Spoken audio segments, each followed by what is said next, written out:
All right, let's get into the last part here and start wrapping some stuff up and getting you so you have a plan of action when these things happen. Number one, all right, we're going to have a sexting incident response plan. We're giving you kind of a go-by. So like I said, you can make your own.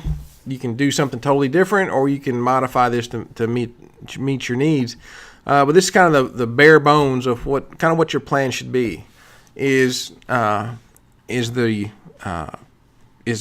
going to be the initial person? All right. So if your teacher is the initial person, then they're gonna report that to who? Have that plan in place. They report it to the principal. If he's not there, vice principal. If he's not there, next person in line, school resource officer, whoever it is. Who are they going to turn it over to? What forms are they going to document? Those types of things. And this form here is kind of going to can serve as that if you want to, or make it your own. So, all right. So this is what, say, the principal or the school resource officer can use. It's completed by them. The date and time this occurred, initial complainant, who can be either the teacher or the child, as long as both of those are documented in here, and then what the initial complaint is. As we said, law enforcement should be contacted early if they are willing to come out there and handle it themselves. Then this is going to be a pretty short report. If they want to work with you side by side as the lead, or as you being the lead, then this form will help with that as well. Or if they don't show up at all and they say there's nothing we're going to do. In this way, this form here allows you to do something. All right. So who did you contact? Did you call 911? Did you talk to dispatch? Did you talk to a sergeant? Did you talk to whoever? Put that information in there so you have that. Who is the victim? If you know the victim, and there's somewhere where you can talk to them, say they're in your school. Now, if the victim's overseas or something like that, you're not going to really know who they are. But if the victim's in your school system, you can contact them and talk to them, put this information here. And then also, safety steps. What did you do to make sure they're safe? Did you contact their parents? Did you take them out of class? Did you offer them counseling right then? Those types of things. Who is your suspect? Now, your suspect can be many. So it can be the person who's sent this picture to somebody else. Your suspect can be your victim. Or it could be several suspects where it's just been a chain of different people. And so you can capture some of those things here with who they are. And this would be a good place to put in there what apps they're using. Who all they sent the picture to, those types of things. Who are your witnesses? You can use this as a witness, or maybe it's your suspects too, who are if it's a string of people sending these things.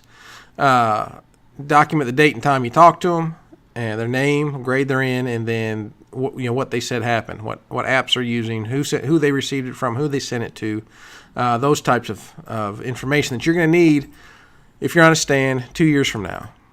And then maybe have a list of possibly who could be in possession of these things. Maybe you didn't get to talk to all the students. Maybe some of the students are in different grades and in different schools, but you still have a way to categorize them or to put them down in the notes. Say these people may have it, and then if you got to call the other school, you got to call your school resource officer over there, etc. You'll have that information to give them. And then again, threat mitigation. What steps have you taken to ensure the safety of the students?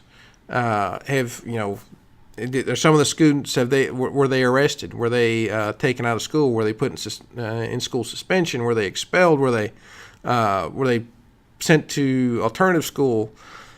Those types of information. So if you're in court for whatever reason, you'll have that information 2 years from now, 3 years, whatever it is.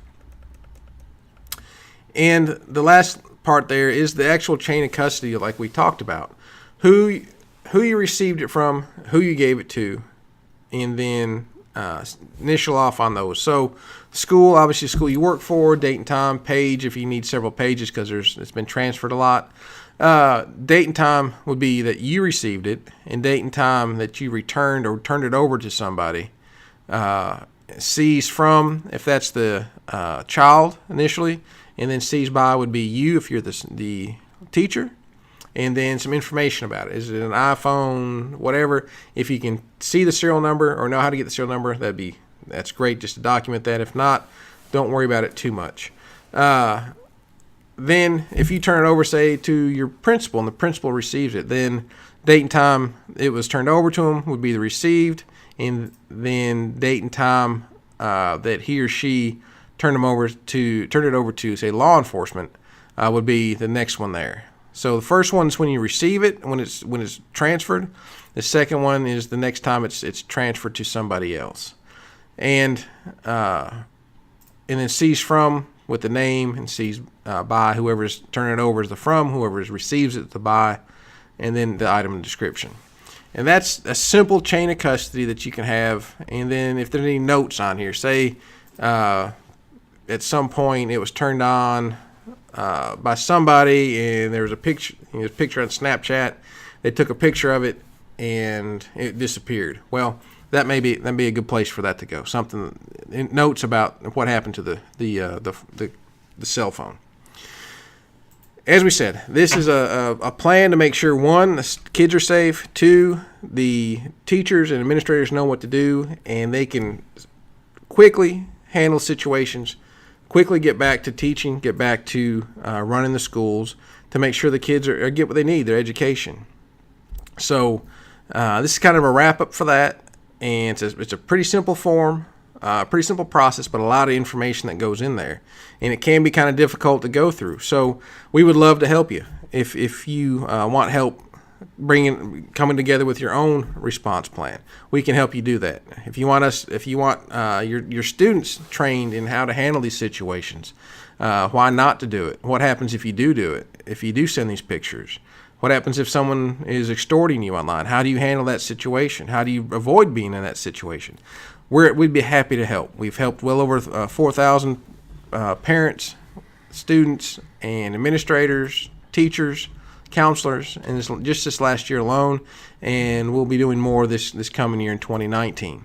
So if you can call us, if you want some more information, at the bottom of this email, there's a link to click on. It'll show you some testimonials, people that have worked with us, testimonies from the kids that have received the class.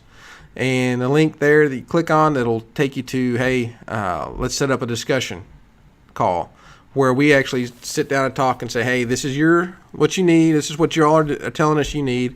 This is what we have to offer. This is how it helps. And if it makes sense for both of us to work together, then we will. We'll work something out, whether it's training through the schools for the kids, whether it's training for the teachers and administrators, whether it's training for the parents, or whether you want to be cyber safe school certified, where all the teachers, all the principals, the students, and the parents are trained in this.